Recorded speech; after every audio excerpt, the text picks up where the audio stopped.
Hassler here. So we have some vocabulary to write down for section 5.8.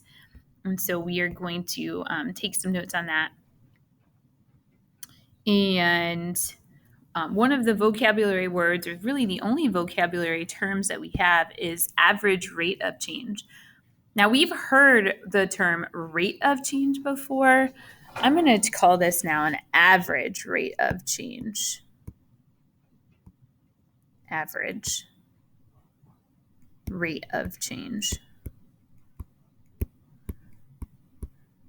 So a rate of change is where we're finding slope. So that hasn't changed.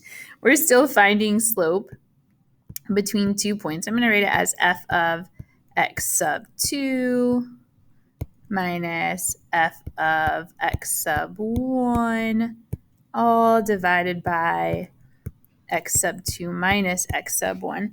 It's just that this average rate of change is what we are finding when we have something that is nonlinear. So slope between 2 points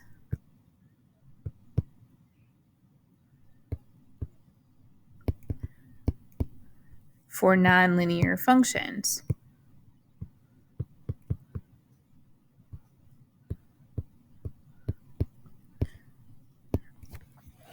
We had talked in the lesson that we were looking at a graph of milk prices, and the prices were not changing at a constant rate. There was fluctuation. Sometimes it increased, sometimes it decreased. There were these little spikes. And so because that was a nonlinear graph, I still want to be able to know, but like, how much was it increasing by each month on average? Or how much was it increasing each year on average? Okay. And so I can still find the slope between 2 points, 2 endpoints, even if a function is not linear. And that slope is going to tell me on average what would the rate of change been if it were to have been linear. Let's do some examples. Okay. So I noticed in this graph, or in this table, let's talk about this table down here in A. First of all, I noticed that this is not a linear function, right? I have a rate of change of 4, then I over 2, but then I have, so I have a slope of 4 over 2, which is 2. And then I have a change of 12 over 2, and 12 over 2 is 6. So this is clearly not linear. If I plotted these points would not form a straight line because the slopes between the points are not linear. But I still want to know, even though it's not linear, I still want to know, but what was the change on average? And I ask between these specific x values, between the x values of 4 and 8. So I'm going to erase this, okay? This evidence that this is not linear, okay? And I still want to know, but what was the average rate of change? What was that slope if this were linear? And so I'm going to find the slope between these two points here. And you can do this a couple different ways, right? You can just say, okay, well, the difference here was 32, and the difference here was 4. And so 32 over 4 gives me 8. So if I were to form a straight line between the points 4, 5, and 837, the slope between those points would be 8. I just want to throw some notation at you.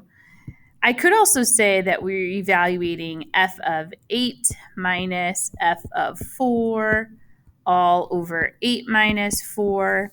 And f of 8 is 37. So again, I have this 37 minus f of 4 is 5.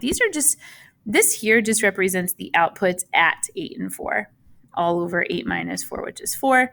And I'm still going to end up with 32 divided by 4, which is 8. I'm bringing this notation in because we're going to be seeing this notation. So that's how I'd figure out the average rate of change from a table.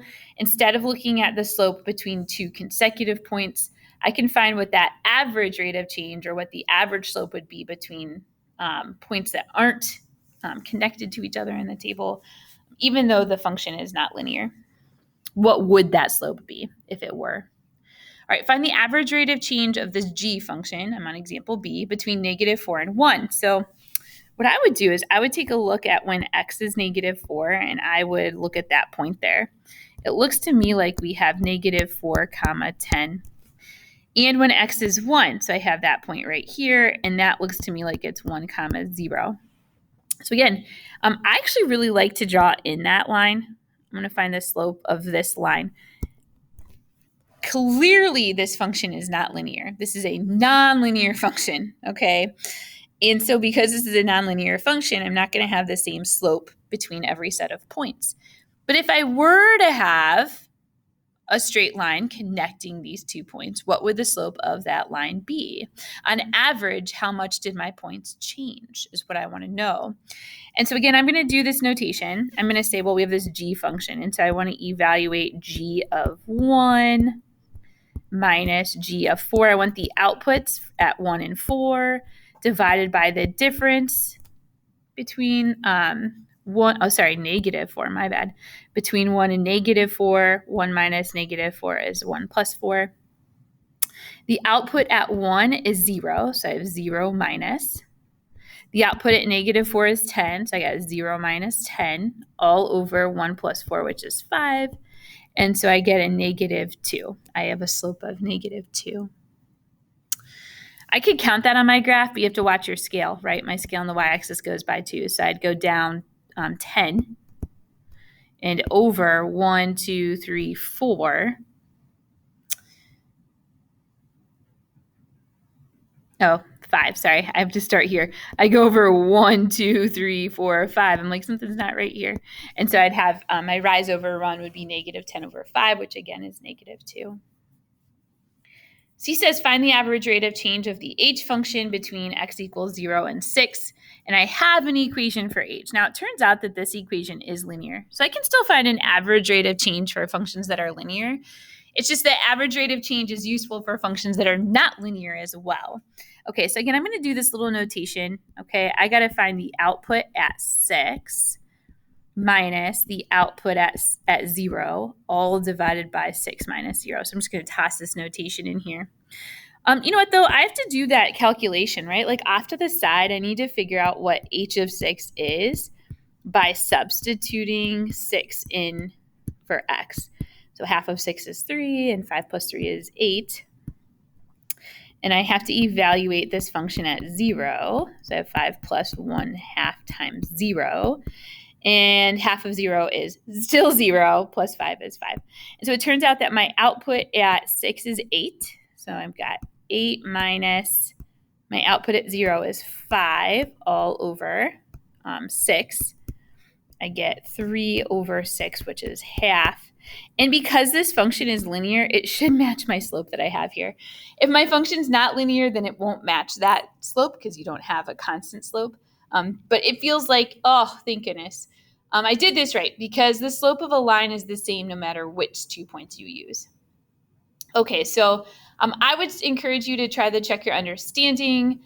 We do have 5.8 practice, and we're practicing all the concepts that we've been working with, and we are including finding this average rate of change, the slope between 2 points, especially if a function is not linear. If you have questions, let me know.